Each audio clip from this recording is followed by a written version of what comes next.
S. Celle-là rentre à la maison.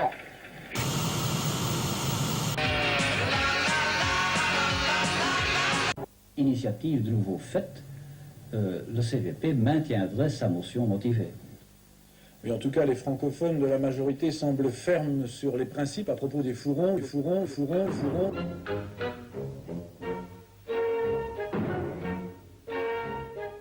L'offensive est imminente et Deprez est avec eux. Flûte-ils m'ont reconnu. Il y a pas mal de brouillard. Ils ont l'air de se consulter. Deprez semble ennuyé. Puisque c'est la trêve, je vais faire un tour de carrousel. C'est un piège, ils n'attendent que ça pour te descendre. La trêve est rompue, il faut prendre une initiative. Ouvrez un deuxième front dans la périphérie bruxelloise.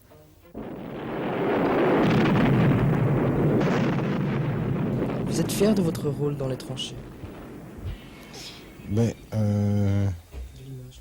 disons que c'est une image de combattant et ce qui est important pour un caricaturiste, c'est de faire passer un message à travers une image. Et c'est vrai que le combat n'est jamais si bien représenté dans l'image qu'on se fait du combat qu'à travers les tranchées, qui est en même temps une position de défense vigilante. C'est cela, en effet, la force du dessin politique. Il n'y a pas de meilleur média pour expliquer simplement, en quelques traits significatifs, une situation complexe.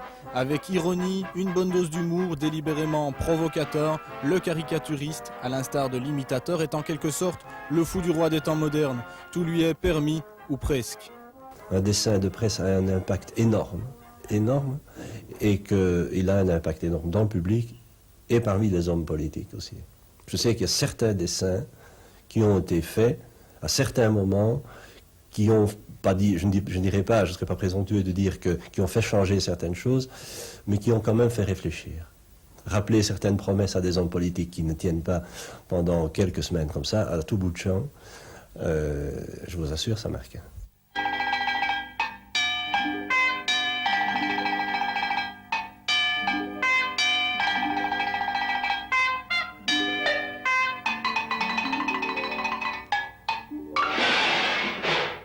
Vous savez, un dessin, c'est parfois comme un bon mot. Hein. On le lâche, on dit « non, d'une pipe, c'est trop bon, je le fais », et on le voit publier. Et parfois, il est très dur vis-à-vis de quelqu'un qu'on aime bien, parce que moi, je vous dis franchement, les hommes politiques, j'aime bien le jeu politique. J'aime bien les hommes politiques, je ne déteste pas, hein. Qu'ils soient de gauche ou de droite, je les aime bien tous, parce que j'aime bien ce jeu.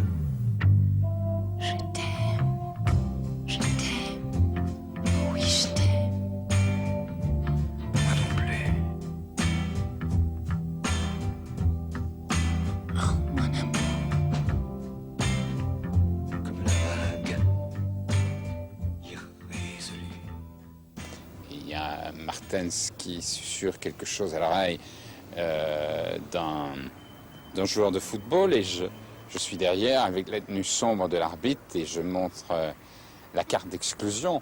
Ben, c'est comique, non? C'est un peu le sens de l'opération qu'on veut faire d'ailleurs. Mais justement, est-ce que dans ce dessin, Royer ne dit pas tout autant que dans le commentaire du journaliste, bon d'ailleurs, mais qui explique dans X colonnes ce que nous faisons. C'est ça, c'est le trait, un moment qui synthétise ce qui se passe. Qu'est-ce que c'est une caricature? C'est voir l'un ou l'autre trait comme étant probablement significatif et les forcer. D'où c'est la règle du jeu. Je suis pas malheureux quand je vois ma caricature. Ça pourrait être pire, non?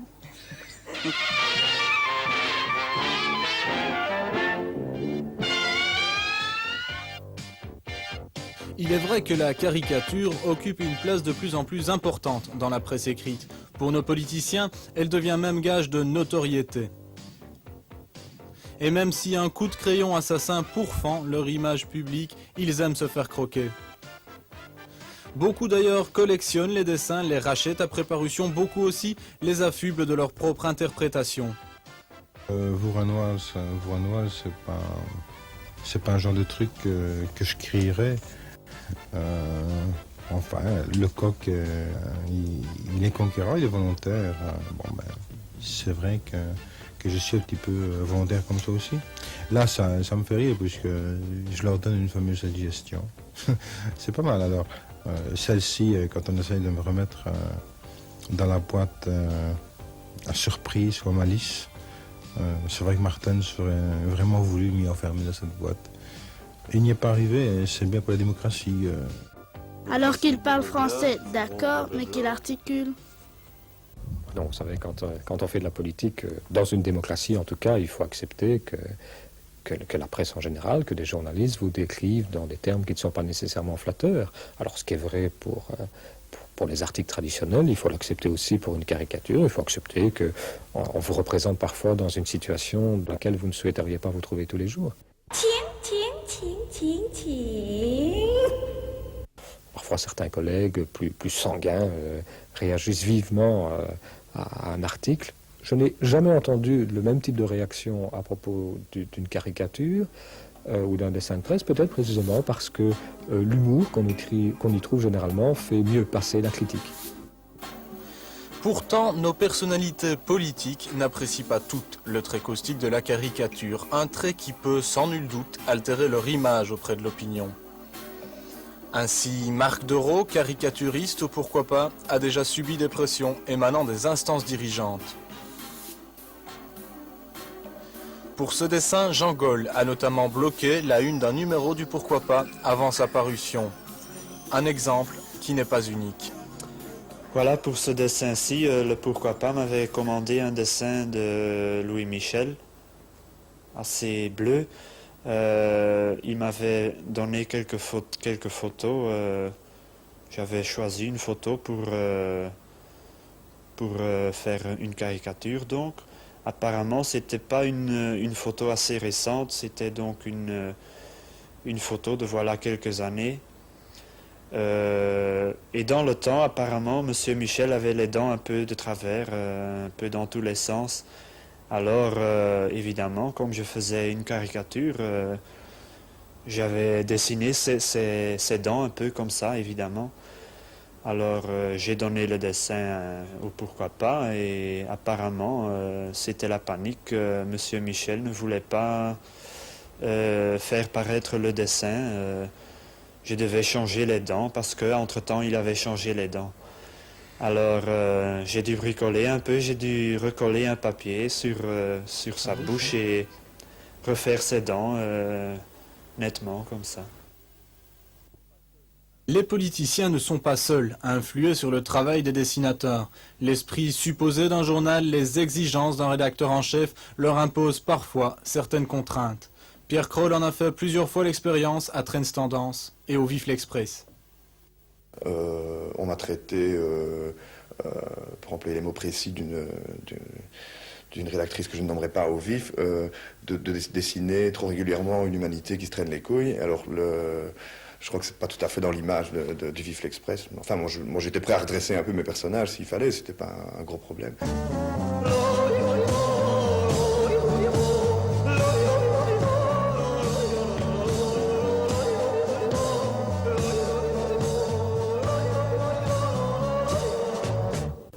Petite leçon pédagogique, clap.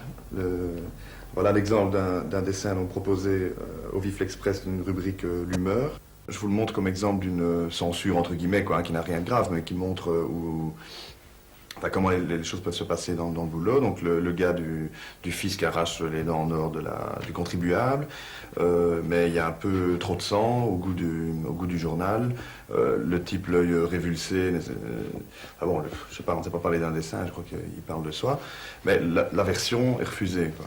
Et le dessin refait donne ceci. Bon, je trouve qu'il n'y a pas grand changement, voire même qu'il a plutôt perdu en impact, mais le gars a un air plus docile, il n'y a plus de sang, et voilà, un peu le genre de remarques techniques, disons, qu'on peut faire de type censure. Le dessinateur de presse doit donc s'imposer ses propres limites? Ah oui, il y a évidemment une espèce d'autocensure, hein. On sait jusqu'où on peut aller trop loin.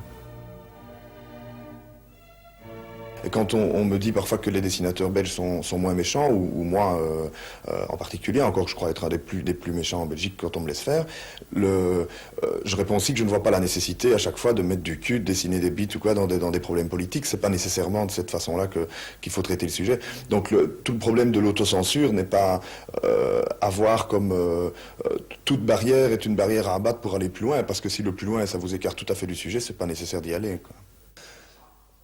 Ce qu'on ne fait pas et ce qu'on ne fait plus, à la limite, mais au début du siècle, il y a eu des dessins où on voyait des dessins qui étaient faits, je ne sais plus par qui, au début du siècle, où on voyait Léopold II forniquant. Hein. Ça, j'en ai vu et qui ont été publiés. Ça, évidemment, maintenant, c'est impensable. Ça, évidemment, maintenant, c'est impensable.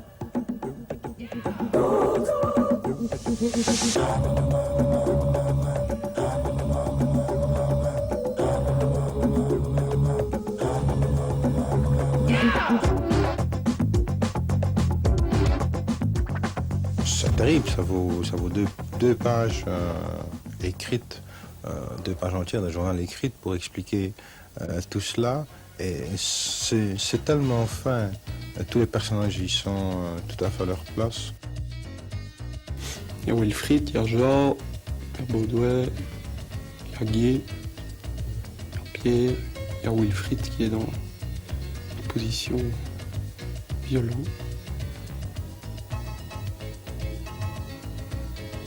Complexe, hein? Eh bien, on est devant le palais royal et alors le roi a donné un festin à l'occasion de la chute du gouvernement.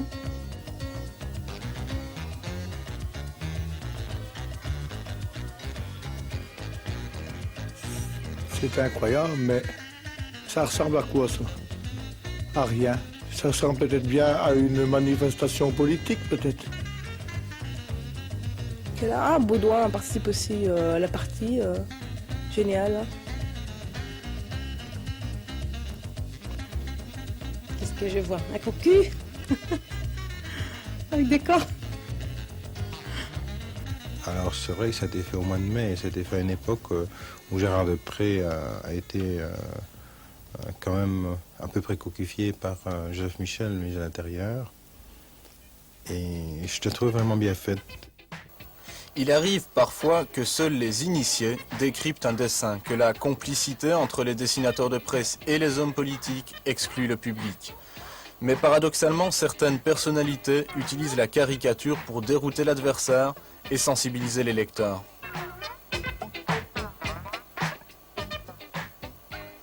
Début 87, le Parti socialiste détourne des affiches publicitaires à des fins politiques. En point de mire, le gouvernement Martens-Gaulle. Et c'est peut-être celle-ci qui a eu le plus de succès pour toi, à mon avis, parce que c'est elle qui était la plus proche de la popularité de l'affiche de base. C'était une affiche très répandue en 20 mètres carrés, qui paraissait en presse magazine, et qui était finalement une adaptation assez simple, je veux dire. Le but est de récupérer une publicité commerciale pour en faire une utilisation politique, un piratage qui finalement sera une arme politique par l'humour. Donc comment détourner la publicité commerciale? Mais il n'y a pas 36 manières de la détourner. Il faut forcément la détourner de manière humoristique. Et qu'est-ce qui se prête mieux à l'humour que la caricature?